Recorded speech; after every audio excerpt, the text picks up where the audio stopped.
A'udzubillahi minasyaitonirrajim. Bismillahirrohmanirrohim. Dari Hudzaifah radhiyallahu anhu, dari Rasulullah Shallallahu alaihi wasallam, beliau bersabda, "Sungguh, fitnah sebagian dari kalian lebih aku takutkan daripada fitnahnya Dajjal. Dan tidak ada seseorang pun dapat selamat dari badai fitnah sebelum fitnah Dajjal, melainkan pasti selamat pula darinya, yakni fitnah Dajjal setelahnya. Dan tidak ada fitnah yang dibuat sejak adanya dunia ini, baik kecil maupun besar, kecuali untuk menjemput fitnah Dajjal." Hadits riwayat Ahmad. Rasulullah Shallallahu alaihi wasallam bersabda, "Sungguh, sebagian dari apa yang aku takutkan atas umatku adalah para pemimpin yang menyesatkan. Sungguh, ketika perang telah diletakkan pada umatku, ia tidak akan bisa diangkat hingga kiamat. Akan keluar dari umatku para dajjal pembohong, mendekati 30 orang. Aku adalah penutup para nabi. Tiada nabi setelahku. Akan ada kelompok umatku yang selalu menang di atas kebenaran hingga datang kiamat." Hadits riwayat Ibnu Hibban. Rasulullah Shallallahu alaihi wasallam bersabda, "Sungguh, yang paling aku takutkan atas umatku adalah syirik kecil." Para sahabat bertanya, "Apa itu syirik kecil Rasulullah?" Rasulullah menjawab, "Riya." Hadits riwayat Ahmad dan Al-Baihaqi. Hisham bin Amir Al-Ansori radhiyallahu anhu pernah mendengar langsung dari Nabi Shallallahu alaihi wasallam, "Sejak penciptaan Adam hingga hari kiamat, tidak ada fitnah paling besar melebihi fitnah Dajjal." Hadits riwayat Muslim. Allah Subhanahu wa Ta'ala berfirman, "Maka, hadapkanlah wajahmu dengan lurus kepada agama, yaitu sistem Islam, sesuai fitrah Allah, disebabkan Dia telah menciptakan manusia menurut fitrah itu. Tidak ada perubahan pada ciptaan Allah. Itulah agama yang lurus. Tetapi, kebanyakan manusia tidak mengetahui." Quran Surah Ar-Rum, ayat 30.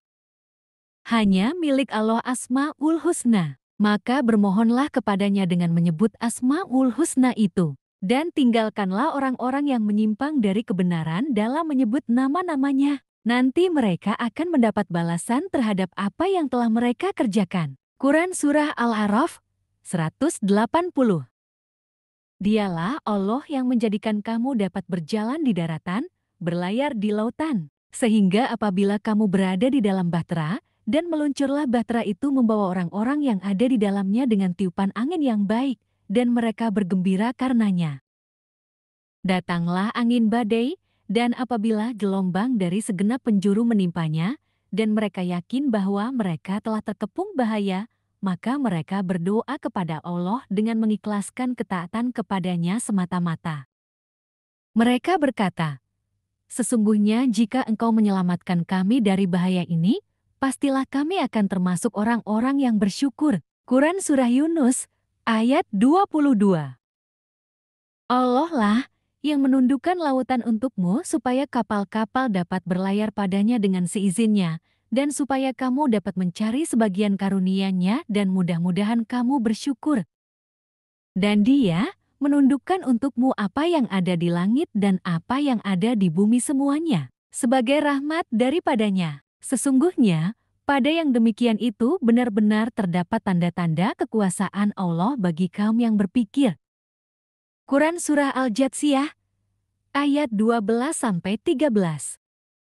Maka, sembahlah Allah dengan tulus ikhlas beragama kepadanya, meskipun orang-orang kafir tidak menyukainya. Quran Surah Ghafir, ayat 14.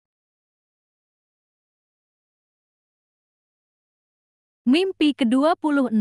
Perangkap jaringan internet menutupi bumi. Aku bermimpi melihat langit yang sangat kelam. Aku melihat di atas langit ada tirai yang telah menutupi bumi.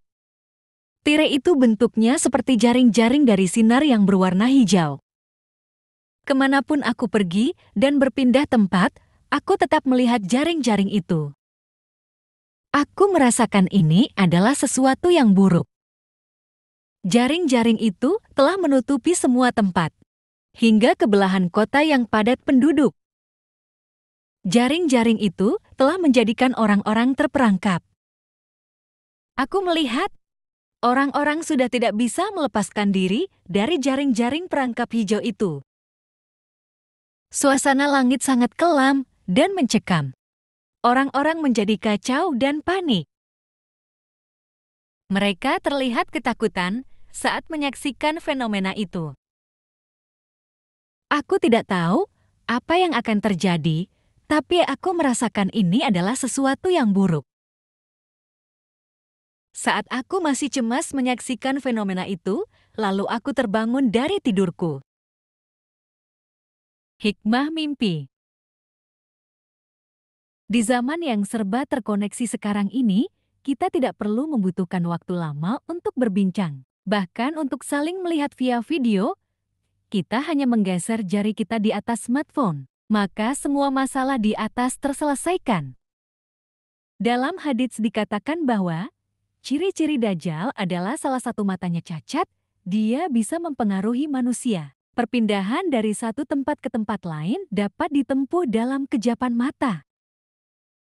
Sekarang mari kita sambungkan kata jala bahasa Jawa yang berarti jaring, net bahasa Inggris, yang berarti jaring dengan kata network bahasa Inggris yang memiliki arti jaringan.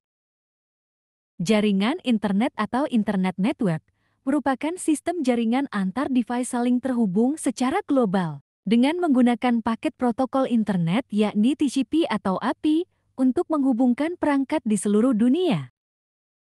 Dianjurkan membaca surat Al-Kahfi untuk menghindari fitnah Dajjal. Meski membaca dan menghafalnya sudah bagus, tapi bagi yang mau mentadabburi lebih dalam, ada pesan yang kuat di dalamnya.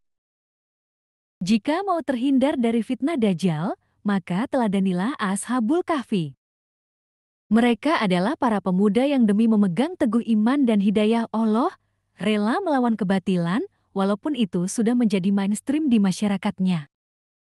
Di dalam gua itu mereka seolah terisolir, tersisihkan, dan menjadi manusia asing di tengah masyarakat yang menolak kebenaran.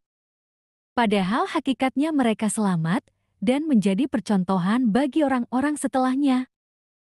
Ini menunjukkan bagaimana kekuatan iman yang beriring amal dan hidayah Allah Ta'ala sebagai pelindung terbaik dari bahaya apapun, termasuk fitnah Dajjal.